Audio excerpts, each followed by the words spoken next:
உங்களுக்கு கர்த்தர் ஒரு ஆசீர்வாதத்தை சத்துருக்களுக்கு முன்பாக உங்க முகம் பார்க்கும்படியாக கர்த்தர் செய்வார்.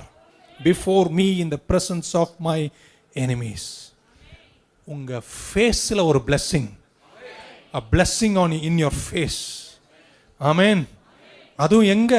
Before your enemy face, not on my back, not on my side, in front of my face. கையை கொஞ்சம் உயர்த்துங்களேன். இந்த முறை அதுக்கு என்ன இப்படி ஒரு அர்த்தம் சொன்னா நல்லா இருக்கு. இந்த முறை என் ஆண்டவர் உங்க முகத்துக்கு முன்னாடி உன்னை ஆசீர்வதிக்கும் போது உன் சத்துருக்கள் எல்லாம் பார்ப்பாங்களே தவிர அவங்களால உன்னை ஒன்றும் செய்ய முடியாத அளவுக்கு உன்னை கர்த்தர் நடத்துவார்.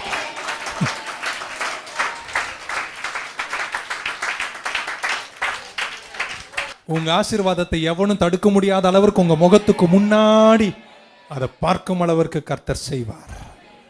ஹல்லேலூயா.